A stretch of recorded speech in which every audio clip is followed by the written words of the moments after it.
네, 기도하고 시작하겠습니다. 사랑의 하나님, 참으로 감사를 드립니다. 주님의 이름으로 저희들을 이곳에 불러 모아주시고 함께 주의 길을 배울 수 있도록 은혜 주심에 감사를 드립니다.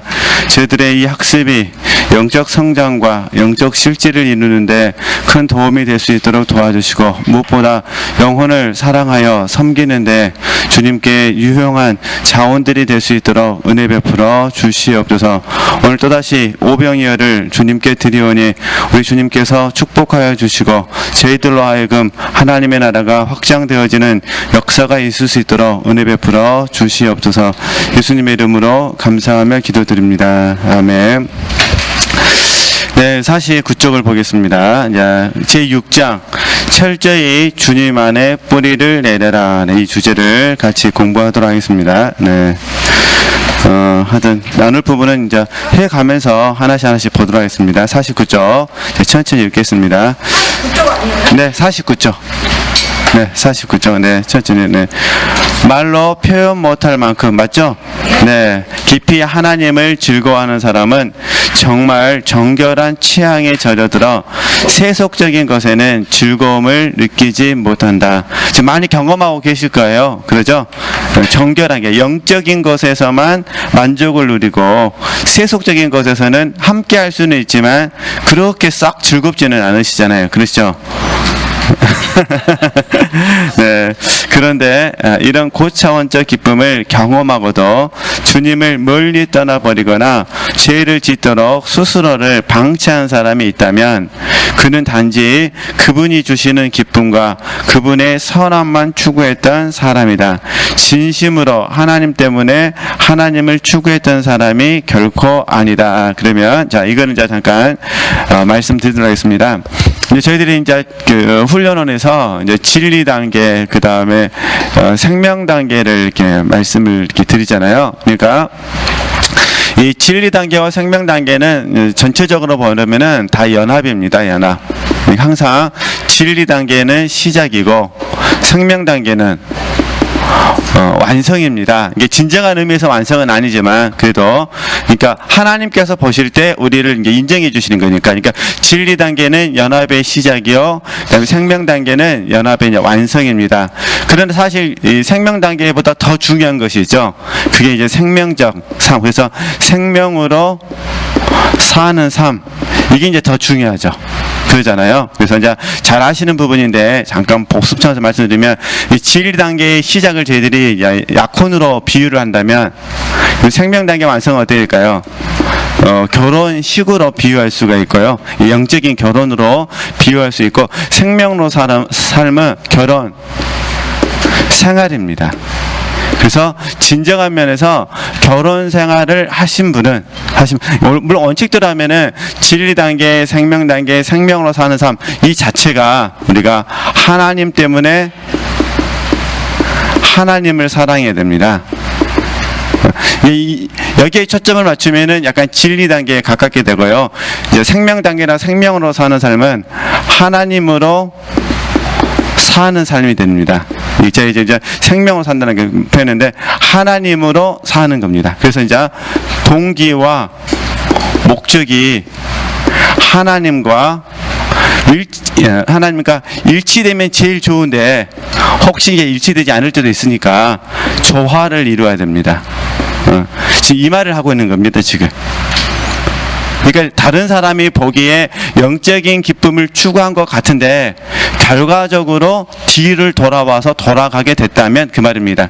그분은 뭐라는 거죠? 하나님 때문에 하나님을 사랑한 게 아니라는 거예요. 그럼 무엇 때문에 하나님을 사랑했을까요? 하나님의 어떤 것이 되죠? 그래서 여기에 저희들이 이제 본능 단계와 윤리 단계가 됩니다. 그죠? 이거는 이제 우리가 잘 아는 것처럼 자기를 위하여 하나님을 사랑하게 되는 거니까. 그죠? 이런 부분에서.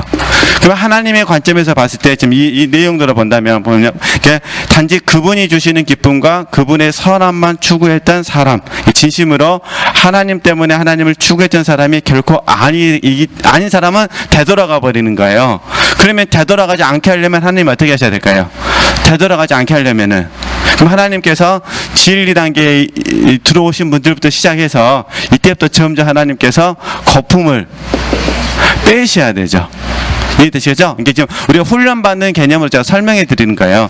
어떤 면에서 봤을 때 지금 우리가 생명으로 사는 이 삶을 산다 하더라도 지금 우리도 지금 거품을 하나님이 계속해서 빼가시는 작업을 하시는 거예요. 그죠? 그러니까 그래야 육체로 살지 않냐고 뭘로 살까요? 생명으로 살게 되는 거잖아요. 그죠? 그러니까 혹시 하나님께서 우리 지체들로 하여금 육체의 거품을 막 빼시면요, 그냥 적극적으로 감사하시면 돼요. 자아를 상실하도록 하시니 참으로 감사합니다. 자아가 상실되어야 뭐로 사니까요? 생명으로 사는 거잖아요. 우리 육체는 어쩔 수가 없습니다. 성장하면 성장한 대로 육체가 흥분을 하고요. 또 여기서 하나님께서 복을 주시면 복을 주시는 대로 육체가 흥분을 하고요. 복을 안 주시더요. 복을 안 주시기 때문에 육체가 흥분을 합니다. 복 받고 싶어서 그러잖아요. 즉 앞으로 계속 그런 내용 나올 거예요. 그러니까 어떤 환경이 주어진다 하더라도 우리는 어떻게 되는 거죠? 결혼 생활을 해야 됩니다. 결혼 생활이 뭐냐? 이게 갈라디아서 2장 20절 말씀이고, 대표적인 말씀을 말씀드리면 누가복음 9장 23절입니다. 지금. 그래서 이 결혼 생활을 잘하도록 하기 위해서 뿌리를 뭐라는 거죠? 깊이 내리는 삶을 살아야 한다. 그래서 오늘은 이제 뿌리를 내리는 부분에 대해서 한번 적용을 해보도록 하겠습니다. 그러니까 이제 훈련되셨기 때문에 금방 쉽게 이해하실 수 있으실 것 같아요. 그래서 우리는 하나님의 어떤 것이 아니라 하나님만을 추구해야 된다. 그 부분 절대 잊어버리시면 안 됩니다. 네, 그 다음 계속 보겠습니다. 주님께서 우리의 소유를 가져가실 때, 우리에게 가혹한 어려움을 허락하실 때, 그리고 모든 것이 불공평해 보일 때, 그죠? 하나님이 주시는 것들만 원하는 추구자는 하나님을 떠나 다른 곳에서 자신의 기쁨을 찾는다. 그렇죠? 그러니까 하나님이 아니라 하나님의 어떤 것을 추구해서는 안 된다 그 말입니다. 하나님께서 더 이상 그에게 기쁨을 주시지 않는다면 그는 기쁨을 얻기 위해 세상과 다른 사람들, 어쩌면 다른 그리스도인들을 뭐 하는 거죠? 의지할 것이다. 그러면 이분에게 있어서 목적은 뭐냐? 기쁨입니다. 기쁨. 그죠? 이게 지금 신뢰를 드러났으니까 신뢰를 드린 그 사람의 입장에서 봤을 때 그 목적하는 것이 뭐라는 거죠? 기쁨입니다. 그러면 이건 이제 우리에게 적용하면 우리가 보통 목적하는 것을 우리는 뭐라 부르냐면은 실제라고 이제 착각을 해서 말을 합니다. 실제라고. 그래서 이렇게 말할 수 있어요. 실제가 안 돼요. 이해되죠? 내가 10년을 훈련을 했는데 나는 실제가 안 된 것 같아요. 이렇게 고민할 수 있습니다. 그러면 그때 우리는 질문을 해야 됩니다. 스스로에게 내가 원하는 실제가 무엇냐는 거예요. 이해되시죠? 내가 원하는 실제가 무엇냐? 그러니까 오늘 교과서대로 하면은 기쁨입니다. 기쁨. 그러니까 기쁨을 목적했는데 하나님의 기쁨을 안 주셔요.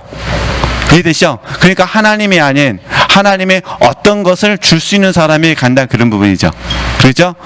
만약에 그래서 우리가 이 목적이 이 실제가 만약에 자녀가 회복되는 것이다. 그죠? 그러면 자녀가 회복되기 위해서 열심히 훈련을 했다는 거예요. 근데 10년이 지나도 자녀가 회복되지 않으면 항상 그분은 무슨 생각을 할게요? 나는 실제가 되지 않았어. 왜냐하면 내 자녀가 회복되지 않았기 때문에. 그러나 우리가 말하는 실제는 자녀의 회복이 아니라 어떤 삶의 정황 가운데서도 예수 그리스도만을 섬기는 것이 실제죠. 어떤 상황 가운데 있더라도.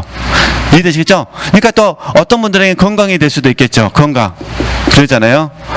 그러니까 건강이 회복되는 것을 실제로 생각한다면은 나는 실제가 안 돼요 라고 할 수 있겠죠. 만약 목사님들 예를 들자면은 교회 부흥. 교회 부흥이 실제라면 나는 10년을 훈련했는데 교회가 부흥되지 않았어요. 그러니까 나는 실제되지 않았어. 이렇게 적용할 수도 있잖아요. 그렇죠? 그리고 다 그거는 하나님이 아니라 하나님의 어떤 것이라는 거. 우리는 이런 것들이 없다 하더라도 있어도 감사, 없어도 감사. 근데 사실 육체편에서는 없는 것보다 있는 게 좀 낫겠죠. 그렇잖아요. 네. 그러니까 이게 그 마음의 문제거든요. 그러니까 우리가 건강이 없다 하더라도, 그 다음에 자녀가 회복되지 않는다 하더라도, 교회가 부흥되지 않는다 하더라도, 이게 그리 아니하실지라도 나는 누구만을 섬기겠다? 예수 그리스도만을 섬기겠다. 우리가 성경을 보면은 균형 감각을 가지고 봐야 되거든요. 균형 감각. 그러니까 예를 들어서 우리가 요셉만 보면 안 됩니다. 그죠? 다니엘만 보면 안 됩니다. 저 다니엘의 세 친구만 또 봐서도 안 됩니다. 동시에 누굴 봐야 되냐? 하박국을 봐야 됩니다. 그 다음에 사도 야고보를 봐야 됩니다. 이게 균형 감각을 가지고 보셔야 돼요. 이해되시겠죠? 그러니까 보통 우리가 요셉, 다니엘, 또 다니엘의 세 친구 그러면은, 물론 이제 다니엘 세 친구 같은 그리 아니하실지라는 고백을 하긴 하지만, 요셉, 다니엘 세 친구를 보면서 많은 사람들이 생각하는 뭐냐면, 환난을 이겨내면 하나님이 복을 주신다고 생각합니다. 그게 이제 실제로 생각한 거예요. 그죠? 근데 사실 그게 진짜 복은 아니라는 거죠. 그럼 어떻게 봐냐? 우리는 하박국이나 그 다음에요, 사도 야고보를 봐야 됩니다. 이해되시겠죠? 하나님의 경륜 안에 참여되어지는 거.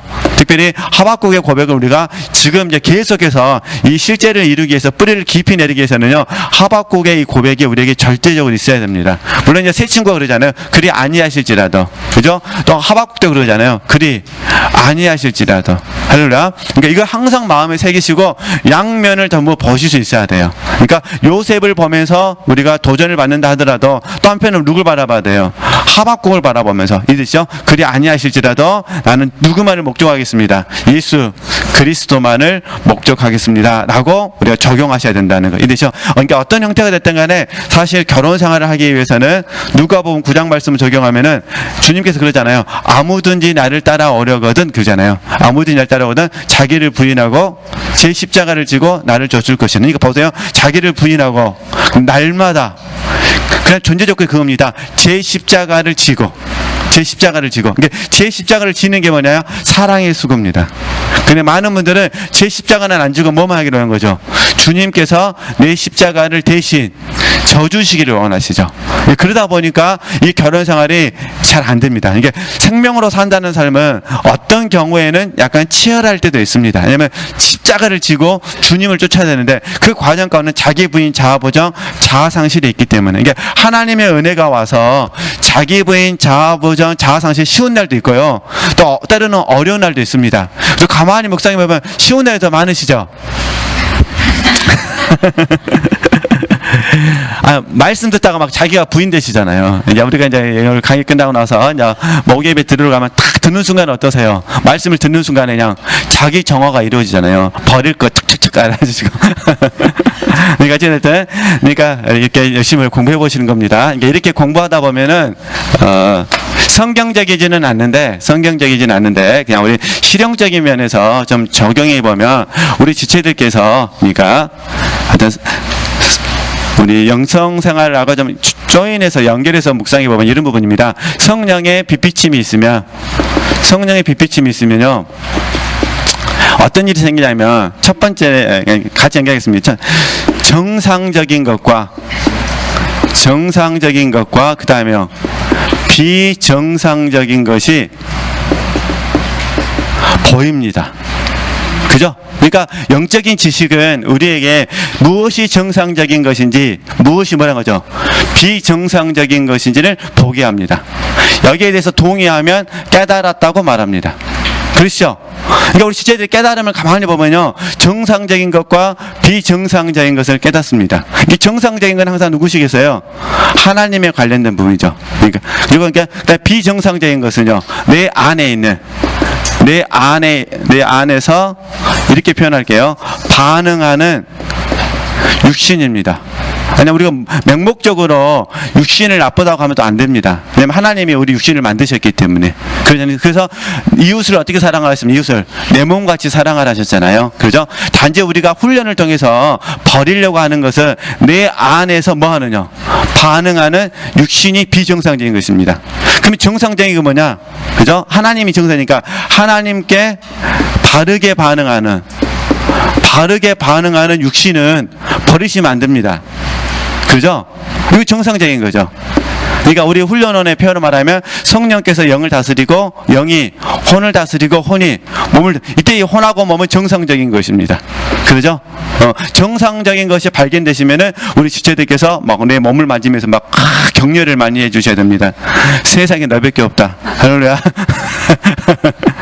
그 대신 이제 우리가 하나님 앞에 내려놓는 것은 내 안에서 반응하는 뭐란 거죠? 육신이죠. 이건 이제 비정상적인 것이죠. 그러니까 성령님께서 딱 조명해 주셔가지고 내 안에서 반응하는 육신을 이제 보게 하시는 것이죠. 이런 부분들을 지금 우리 대부분 결혼 생활을 하고 있기 때문에 하나님과 우리가 연합이잖아요. 결혼 생활을 하고 계시기 때문에 이런 비정상적인 것을 하나님이 많이 고쳐주십니다. 그러니까 뭐냐면은 그러니까 하나님께서 우리를 사랑하셔가지고 결혼 생활을 어떻게 하자는 거죠? 더 잘해보자는 거예요. 이 땅에서 결혼 생활을 많이 연습하고 하늘나라로 뭐란 거죠? 오라는 거죠. 그렇게 해서 성령께서 정상적인 것과 비정상적인 것을 조명해 주고, 그러면 이제 영적 지도자가 된다는 것은 뭐냐면요, 정상적인 것과 비정상적인 것을 구분해서, 이해되시죠? 구분해가지고 정상적인 것은 계속 정상적이 되도록 도와주고, 비정상적인 것은요 십자가에 내려놓도록 도와주고, 이게 이제 영적 지도자가 되는 거죠. 그러니까 저도 이게 계속 이렇게 공부하는 이유는 공부해야 정상적인 것과 비정상적인 것을 이렇게 구분할 수가 있습니다. 그죠? 만약에 우리가 계속 공부하지 않으면요, 정상적인 것과 비정상적인 것이 계속해서 발견되지 않게 됩니다. 그래서 어쨌든 나중에 잔느경이 그런 말을 해요. 성숙한 그리스도인은 절대로 멈춰서는 안 된대요. 오늘은 시간이 없어서 못 하는데, 성숙한 그리스도인은요 절대로 멈춰서는 안 돼요. 왜냐하면 멈추게 되면 그 자체가 하나님께서 기뻐하지 않는다는 걸 알기 때문에. 그래서 사도 바울의 고백이 이해가 됐어요. 이 사도 바울은 성숙한 그리스도인이었기 때문에 하나님의 경륜을 알았으니까 멈출 수 있습니까? 없습니까? 없습니다. 그럼 계속 알았어요. 정상적인 것과 비정상적인 것을 날마다 발견한 거죠. 그러니까 비정상적인 것은 십자가에 내려놓고 정상적인 것은 계속해서 뭐하는 거죠? 추구하는 거죠. 이번 좀 자행참 읽고 계시잖아요. 또 다 읽으신 분도 계시는데, 자행참에서도 그런 얘기를 하잖아요. 행한다는 것에 대해서 의미를 이렇게 이야기하거든요. 그래서 제가 전자 이렇게 페이퍼를 쓸 때 지금 잔느경 책하고 그 다음에 그 잠깐 이런 진보라는 부분을 연결해서 좀 쓸까 좀 생각 중에 있는데, 행함에 대해서 이렇게 설명하더라고요. 제가 굉장히 감동을 많이 받았는데, 행함은 첫 번째는 진짜로 행위의 문제에서 행함을 의미하기도 하는 게 자행참이니까, 그죠? 행위 부분을 이야기하는데, 두 번째는 뭐냐면 이 행한다는 의미에는 전진한다라는 의미가 있다는 거예요. 이해되시겠죠? 그러니까 자행참, 그러니까 예수 그리스도 안에서 그리스도인의 생활이라는 면에서 사랑으로 진리를 행하는 사람은 말 그대로 행위적인 면, 행동하는 면에서 실제로 행하는데, 또 하나는 뭐가 있다는 거죠? 전진한다, 나아간다, 또 진보한다. 우리는 이걸 추구라 부르잖아요. 이게 추구한다는 의미가 있어서 저는 이 부분에 좀 더 초점을 맞춰서 지금 이렇게 강의를 하려고 이게 글을 쓰려고 생각하고 있습니다. 그러니까 우리가 자행참을 만약에 바르게 적용한다면 어떻게 될까요? 우리 계속해서 전진하게 되어 있습니다. 그죠? 그러면 전진한다는 거는 이렇게 이해하시면 돼요. 진리는요 알면서도 전진하는데, 진정한 면에서 진리는요 행하면서 압니다. 그죠? 행하면서 알게 되는 것입니다. 요리도 그러시잖아요. 요리도 어떠세요? 하시면서 알아지시죠? 제가 제 자신을 보면서 느낀 게 뭐냐면요, 제가 지금 만약에 전진하는 부분을 조금만 게을러지잖아요. 조금만 게을러지면 바로 나태가 버립니다. 이 나태가 심해지면 뭐가 냐? 태만이 와버립니다. 태만.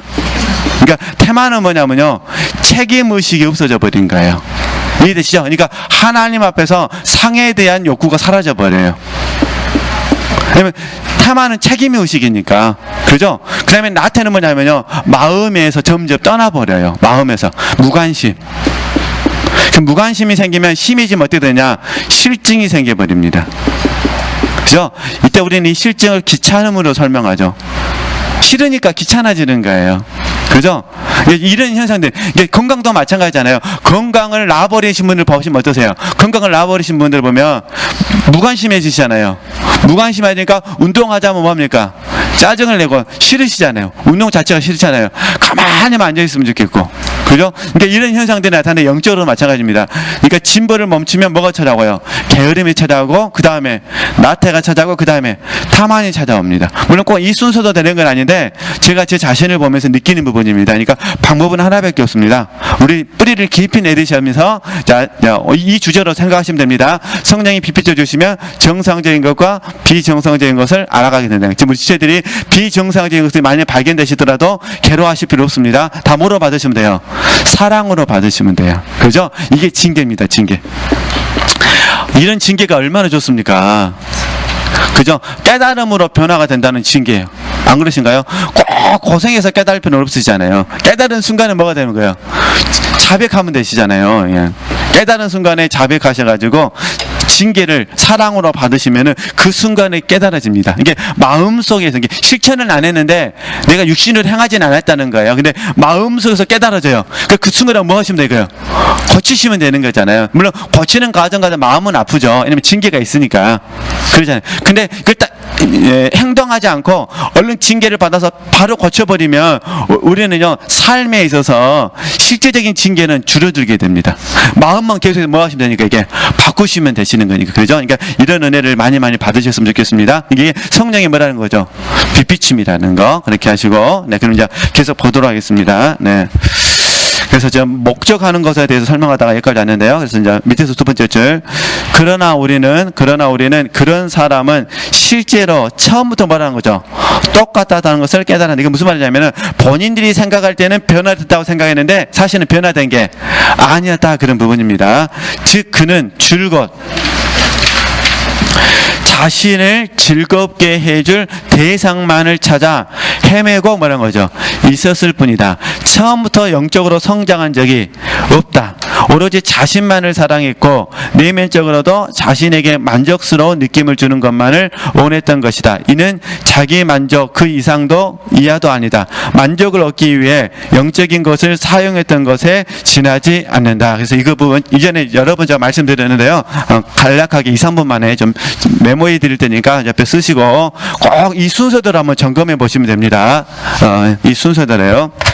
첫 번째는 혹시 어려움이 있으실 때마다 꼭 적용하셔야 될 부분. 첫 번째가 무엇을 목적하는가. 그죠? 무엇을 목적하는가. 그죠? 결국은 하나님을 목적하느냐, 아니면 하나님의 어떤 것이나, 아니면 나 자신을 목적하느냐, 이걸 이제 구분해 주셔야 돼요. 그죠? 그러니까 30년이냐 50년이냐는 의미가 없어요. 만약에 나를 목적해서, 지금 잔느경 말이 그 말이잖아요. 자기 만족, 자기를 목적해서 30년간 영성생활을 했다면 30년 동안 자아가 더 강해져 버린 겁니다. 그러니까 그건 영적인 성장이 아니다, 그 말이잖아요. 그러니까 항상 우리 지체들에게서 갈등이 생기실 때마다 스스로에게 적용하셔야 됩니다. 무엇을 목적하는가. 두 번째, 무엇을 목적하면 이 목적이 우리에게 오남을 주잖아요. 그죠? 오남을 위해서, 이게 목적한 거, 그 목적한 것을 얻기 위한 오남을 위해서 나는 지금 대가를 지불하고 있는가? 대가를 지불하고 있는가? 지금. 그죠? 이게 중요하죠. 네, 이걸 적용하셔야 됩니다. 네, 저는 이 공과를 적용할 때 제 스스로에게 늘 가르쳤습니다. 공짜를 좋아해서는 안 돼. 공짜를 좋아해서는 안 돼. 예, 제가 스스로에게 하도 어른들이 공짜를 좋아하면 대머리에 든다 해가지고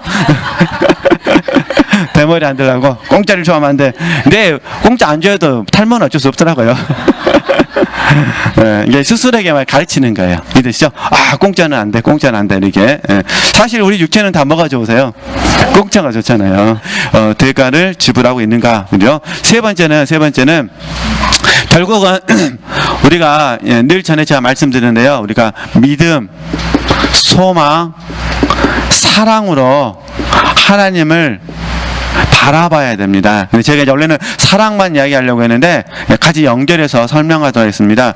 믿음은 하나님을 바라볼 때 걸어가는 수준입니다. 이해되시죠?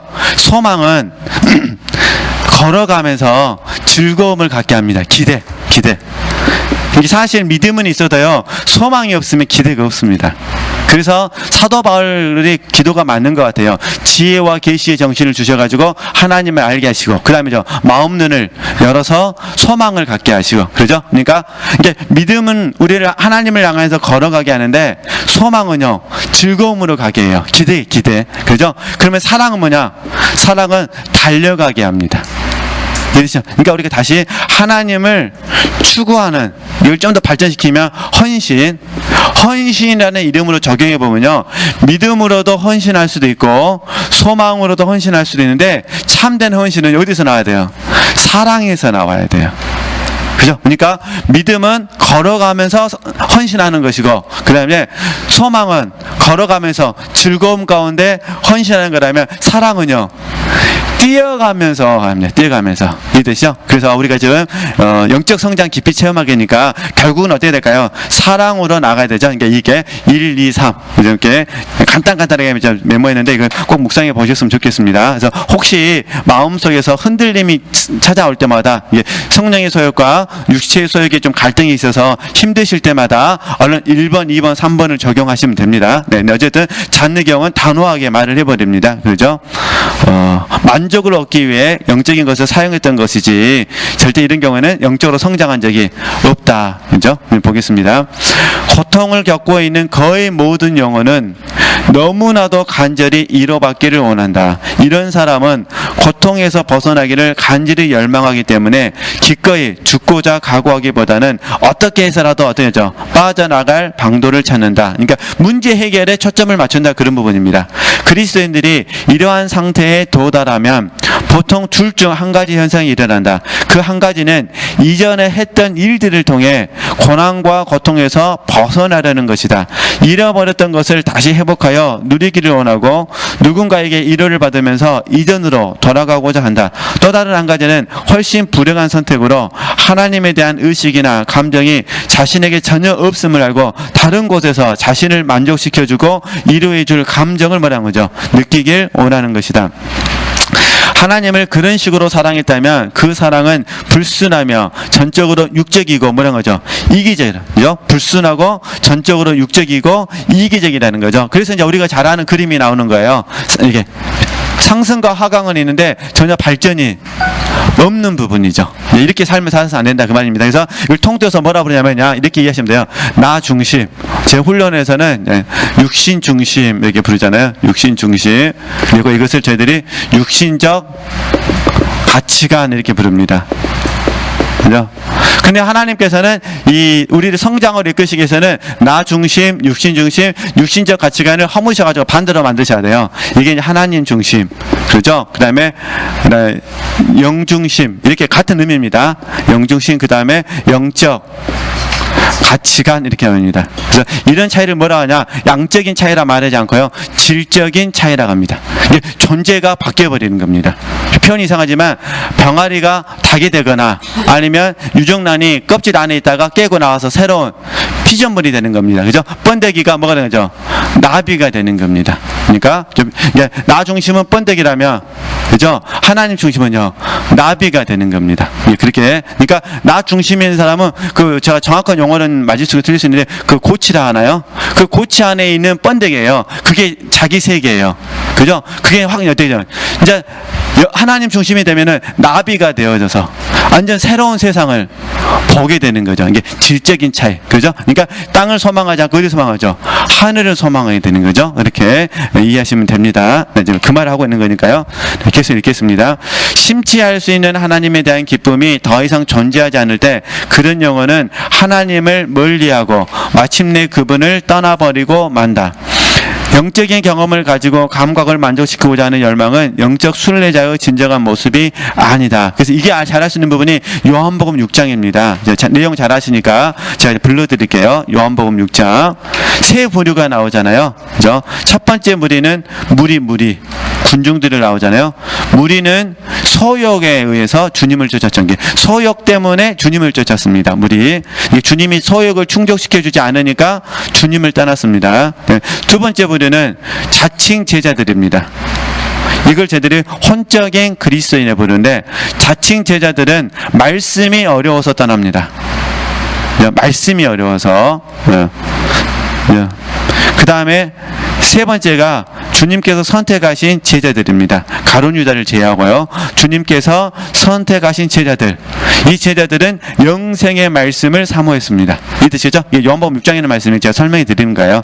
그러니까 처음에 무리는 소욕 때문에 주님을 쫓았고, 자칭 제자들은 소욕하고 말씀하고 같이 갔는데 말씀이 자기에게 즐거움을 주지 않았어요. 왜냐면 이 말씀은 너무 어려웠으니까 이게 재미가 없잖아요. 그러니까 이제 떠나버렸고, 그다음에 가룟 유다를 제외하고 제자들은 영생의 말씀 때문에 쫓게 된 거죠. 이렇게. 그러니까 중요한 거는 우리 영생의 말씀을 초점을 맞추셔야 된다는 거. 그죠? 그럼 보겠습니다. 같이 한번 읽을까요? 프란시스 드살레, 그 한 문단 같이 읽도록 하겠습니다. 시작. 프란시스 드살레는 이렇게 말했다. 하나님에 대한 기쁨이 사라지는 순간 그들은 불법적인 쾌락에 관심을 돌린다. 영적인 향유에 동참함으로써 그들의 취향이 정제되거나 정결하게 되지 않았다면 그들은 무절제한 쾌락에 심없고 끝없는 만족에 빠져버린다. 그죠? 그런 사람들은 완전히 제어 불가능한 방종으로 양심과 죄책감을 직시시키고 있는 것 같다. 그들이 변하지 않는 순결한 애정으로 하나님을 사랑했다면 어떤 고난과 고통이 오더라도 분명 뭐라는 거죠? 타락하지 않았을 것이다. 그죠? 네, 대표적인 인물이 사도 바울이죠. 사도 바울. 하나님을 사랑했기 때문에 살 소망이 끊어져도 누굴 의지합니까? 하나님을 의지하잖아요. 그래서 제가 처음 부분에 말씀드렸듯이 그리 아니하실지라도, 그러니까 우리는요, 우리 마음속에 계속해서 칼을 가셔야 됩니다. 무디어지시면 안 됩니다. 그리 아니하실지라도, 그죠? 뭐가 없을지라도 나는 하나님이 계시니 하나님으로 만족하겠습니다. 이렇게. 실제로 큰 고통이 시작되는 초기가 개인의 전체 영적 생활에서 가장 뭐라는 거죠? 위험한 시기다. 그죠? 큰 고통이 시작되는 초기가 주님께서 격려하시는 내적인 평안을 거두어 가실 때, 그죠? 그리스도인들의 영혼은 반드시 즐거움과 위로를 얻을 수 있는 외적인 원천에 의지하며 다시 한번 더 큰 기쁨을 갖기를 소망한다. 시간이 흐를수록 그는 이 불편하고 괴로운 상태에서 최대한 빨리 빠져나갈 수 있는 길을 찾아내려고 노력할 것이 분명하다. 많은 영적 순례자들도 바로 이 지점에서 뭐라죠? 파멸을 경험했다. 넘기지 마시고요. 그 옆에 메모리에다가 잠깐 쓰시면 되셔요. 이 과정을 주로 많이 경험하는 게 영적인 광야에서도 경험을 합니다. 예, 지금 영적인 광야길, 우리 이제 훈련에서 말하는 상담 프로그램을 본다면은 영적으로 광야길을 걸을 때 많이 걷기도 하는데, 사실은 가나안 1-에서 요단강 체험 직전까지, 요단강 체험 전에 이런 현상들을 굉장히 많이 겪습니다. 지금 우리 지체들이 통과했기 때문에 그 기억이 안 나시는 거예요. 근데 그때 당시를 생각해 보시면, 이 뜻이죠. 그때 당시를 생각해 보시면은 광야길을 걸을 때, 그 다음에 요단강 체험 전, 그죠? 요단강 체험 전에 이 가나안 이 과정을 겪을 때는요, 굉장히 힘들었어요. 처음에 저희들이 가나안에 막 입문했을 때 하나님께서 우리에게 소망을 주시거든요. 그래서 아마 그 상담 프로그램을 보시면 대부분 아실 것이에요. 처음에 많이 소망을 가지셨어요. 막 빛이 보여요. 아, 이렇게 훈련하면 되겠구나. 근데 이렇게 하다가 좀 가니까 이제 뭐가 보이냐면 자아가 벌게요. 자아가 발견되고 어떻게 됩니까? 파쇄되는 과정을 막 겪게 되는 거죠. 이게 좀씩 더 이제 힘들어지죠. 왜냐면 나를 아니까. 이제 그러다가 이제 요단강 직전이 되니까 뭐 하는 겁니까? 이제 내가 그리스도와 함께 십자가에 못 박혀 죽음을 경험하는데 나는 안 죽고 싶어요. 그러니까 하나님은 죽음으로 인도하고 나는 뭐 하고 싶고 안 죽고 싶고. 근데 이제 우리 지체들 중에서 아무것도 모르시는 분들은 평안하게 통화했어요. 뭔지도 모르고 앉았는데 요단강 건너세요. 건너세요? 이런 분들은 평안하게 통화를 했고, 이해되시죠? 그 다음에 안 죽으려고 발버둥 치셨던 분들은 저처럼 기억이 잘 나실 거예요. 안 죽으려고 발버둥 치셨던 분들은 이때 굉장히 많이 힘들었죠. 왜냐하면 기쁨을 하나님 전부하시니까 빼앗아 가시니까. 그래서 이걸 저희들이 감각의 어두운 밤이라 부릅니다. 하나님께서 오감을 전부 다 오감을 통해서 하나님을 인식하지 못하도록 해버리신 거예요. 어떻게 하느냐? 하나님이 은혜 주셔야만 우리가 하나님을 인식할 수 있다는 걸 알게 되는 거죠. 그래서 우리 감각을, 그죠? 쉽게 말해서 이 육체에서 나오는 기쁨을 하나님 뭐 하는 거죠? 무디어지게 만드셔요. 그리고 하나님께 주신 기쁨만을 사모하도록 영의 기쁨을 이렇게 예리하게 만들어 주시죠. 네, 그런 과정 가운데 요단강 체험 직전까지 좀 이 얘기를 하시는 겁니다. 그래서 가만히 묵상해 보면은 이 과정이 힘드셔서 훈련을 많이 그만두시더라고요. 그래서 2년 정도까지만 잘 인내하시는 분들은요 오랫동안 훈련하셔요. 신학과정도 오시고 신대원도 오시고 이해되시죠?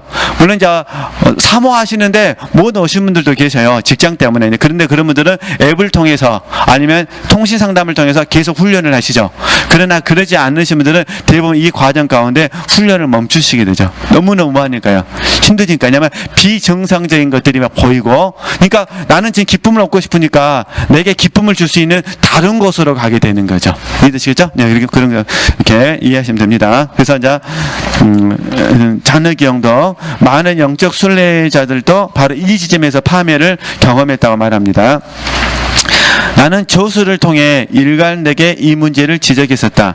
분명히 처음에는 주님께서 큰 기쁨과 하늘의 일어로 우리를 이끌어 주신다. 그러잖아요. 엄청나게 은혜를 주시잖아요. 그 이후로도 가끔씩은 그렇게 해주신다. 그분은 강하고 능력 있는 것, 심지어 불가항력적인 것들까지 이용해 우리를 이끌어 가신다. 그러시죠? 하지만 인생의 억울한 일들과 고난과 고통이 그리스도인의 관심을 분산시킬 때가 너무나 자주 있다. 바로 그런 순간들 때문에 우리는 매우 중요한 사실을 깨닫는다. 즉 하나님의 축복이 실제로는 견고한 믿음의 근거가 되지 뭐라는 거죠?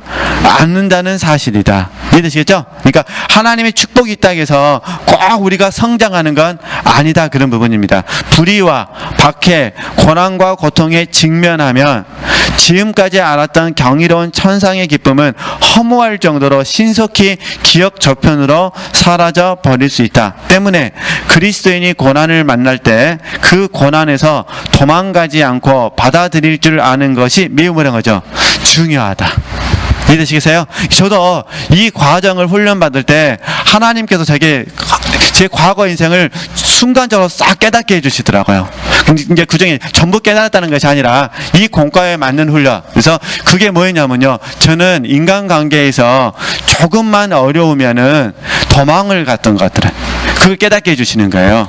그러니까 그래서 제가 훈련을 못 떠나는 이유가 이것도 있습니다. 하나님 확 어느 순간 깨닫게 해주시는 거예요. 그러니까 예를 들어서 제가 A라는 사람에게 인간관계가 파트너가 되잖아요. 그때는 제가 영성훈련 안 했다니까 몰랐죠. 이게 너무너무 싫은 거예요. 꼴도 보기 싫고 세상에 저렇게 이기적이고 이해되시죠? 세상에 저런 사람이 다 있냐. 근데 또 그런 사람이 또 방언을 해요. 나는 방언을 못 하는데, 그러니까 뭐가 생겨요? 여기 시기심도 생기는 거예요. 그래서 하나님은 불공평하시다고. 그러니까 이제 제가 살 길이 하나밖에 없잖아요. 그 사람 뭐 하면 돼요? 안 보면 돼, 안 보면 돼. 아, 그랬더니 안 보니까 속은 편했는데, 근데 문제는 다른 곳에 갔더니 똑같은 사람이 B가 있어요. 그래가지고 제가 이게 싫어가지고요. 군대 가면 저는 진짜 옛날 군대를 갔어요. 전역할 때까지 전역할 때까지 있더라니까요. C 이해되시죠? 전역하고 나면 없을 줄 알았어요. 복학을 했습니다. 복학을 했으니까 누가 있어요? 또 있더라고요. 그래가지고 이제 우리 이기영 목사님을 만나게 된 거예요. 그럼 이제 이기영 목사님을 만나서 훈련받는 과정 가운데 이제 제가 생각했던 거는 영성훈련 받으면은 막 영도 성장하고 이해되시죠? 뭐 자야 되는데 저는 그런 건 별로 없고 맨날 자아 발견, 자아 파쇄만 되고요. 죽겠어요. 그냥 눈만 뜨면은 내 뭐나 이상한 모습만 보이고 비정상적인 모습만 보이고 어떻게 해야 될지를 모르는 거예요. 그런데 그런 과정 가운데 하나님이 딱 깨달음을 주시더라고요. 이제 순간적으로 은세야, 네가 A라는 사람과 만났을 때 어떻게 했냐? 도망갔습니다. 너 B라는 사람과 만났을 때 어떻게 했냐? 도망갔습니다. C라는 사람 만났을 때 어떻게 도망갔습니다. D라는 사람 만났을 때 도망갔습니다. 그래서 물어보는 거야. 너 이번에 훈련에는 떠나면 너 어떻게 되겠냐? 그러는 거예요. 그럼 어떻게 될까요? 또 만나잖아요. 그래가지고 제가 그때 오늘 정신을 차렸어요. 아무리 우리 훈련에서 하는 강의가 너무 어려워서, 왜냐면 자아가 보인다는 건 사실 고통입니다. 고통. 저처럼 그 자기의가 강한 사람들은 고통입니다. 감추고 싶잖아요. 그래서 특별히 사자 붙은 사람들은 많이 감추고 싶어요. 엘리트로서 보이고. 그래서 목사님들이 사실 성도님 앞에서 자기의 허물을 고백하기는 쉬운 게 아닙니다. 감추고 싶은 거죠. 좋은 모습만 보여주고 싶거든요. 어찌됐든 그랬는데 하나님께서 제게 그런 감동을 주시면서요, 절대로 훈련을 떠나서는 안 된다고 하시더라고요. 그래가지고 지금까지 있게 된 거예요. 그리고 그때 당시에 우리가 이제 올산동에 있었는데 제가 이제 이기아 목사님께 말씀을 드렸어요. 목사님은 기억 못 하실 거예요.